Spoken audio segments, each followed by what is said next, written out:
Welcome to Honeybee. Real stories of love, lies, and betrayal, where every truth stings.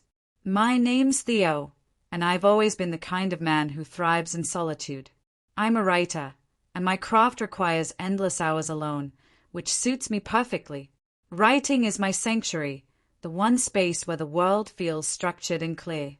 Crowds, however, are my nightmare. The noise, the shallow chatter, the fake interest in things I don't care about, it drains me completely. So whenever possible, I avoid them. For years, the only thing that truly mattered more than my work was my marriage.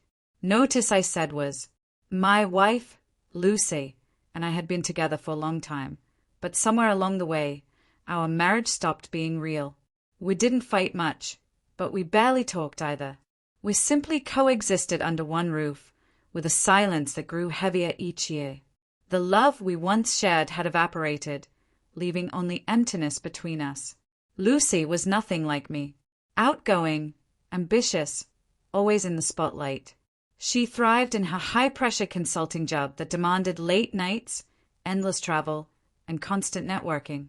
At first, I asked questions. Why so late? Can't you finish earlier? When will we spend time together? But her replies were vague, repetitive, and distant. Eventually, I stopped asking. The truth was obvious. She didn't make time for me because she didn't want to. So I pulled back into my own world of writing and books. It was easier that way. Then, one evening, Lucy brought up a company party. Not just as a suggestion, she insisted. She said it would be good for me, a chance to meet her colleagues, to network. Normally, I would have refused immediately, but the way she pressed me made me pause. Maybe, I thought, this was her way of trying. Maybe she was finally making an effort to include me in her world.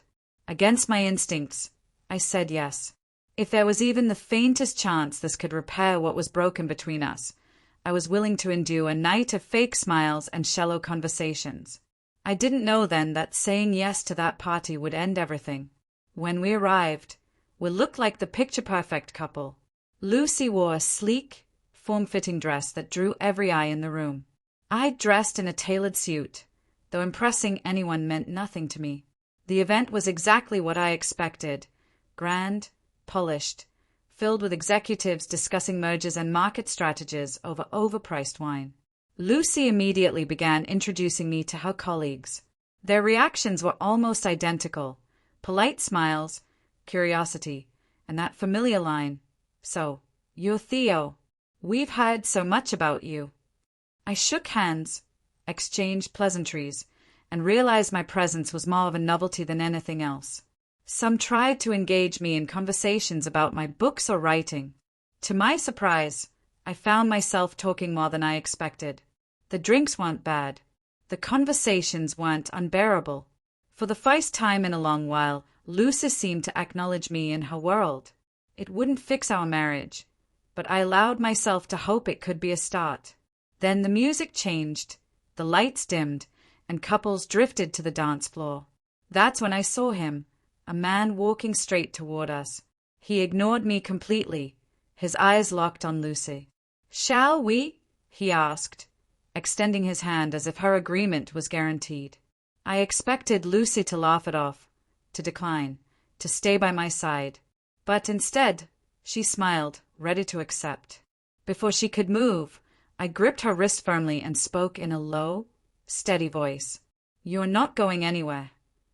The man, Wilson, as I would later learn, finally glanced at me. No words, just a deliberate stare. I stood my ground. "If you want to dance with my wife, ask properly. Otherwise, don't." That should have ended it. But Lucy spun on me with anger in her eyes. "What is wrong with you?" she snapped, yanking her hand free. "You're embarrassing me." Shock froze me. She brushed past me toward Wilson as if I didn't exist. "If you take one step," I warned quietly, "this marriage ends." Wilson finally faced me fully, his tone calm but cutting. "You've always been weak. You won't do a thing."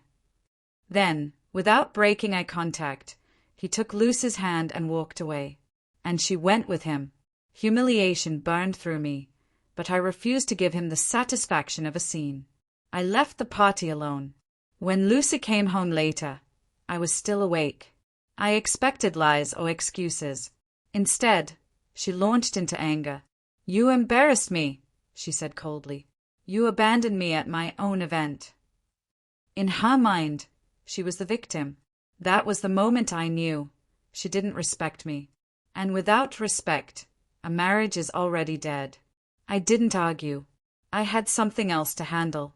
"Wilson, I'm not a man who seeks conflict, but I don't let disrespect slide."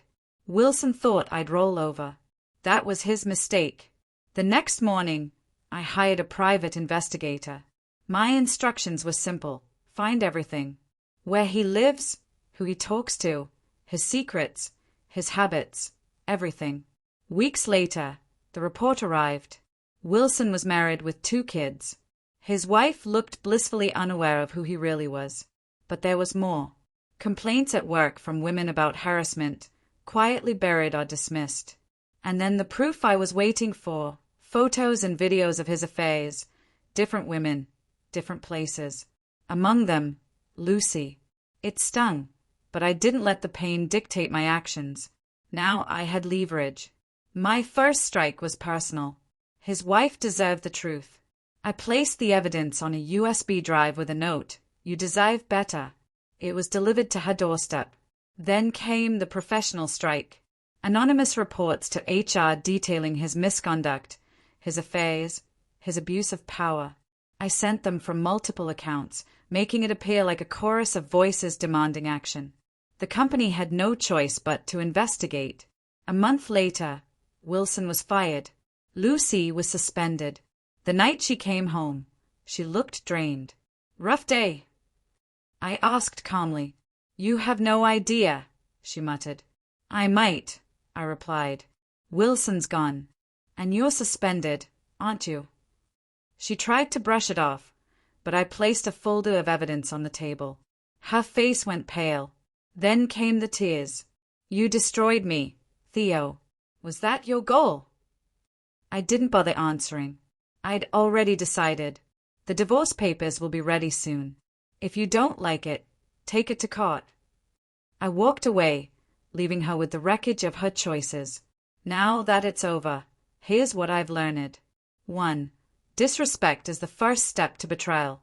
When Lucy chose to walk away with Wilson, it wasn't about a dance. It was about what it represented. 2. When people show you who they are, believe them. Her late nights and vague excuses weren't coincidences. They were warnings I ignored. 3. Revenge is best served cold. Wilson called me weak, but instead of reacting with anger, I waited, planned, and struck where it hurt most. Some say I should have simply walked away, but I refuse to be the man who lets others trample him. So now I'll ask you, was I right to handle it this way, or did I go too far?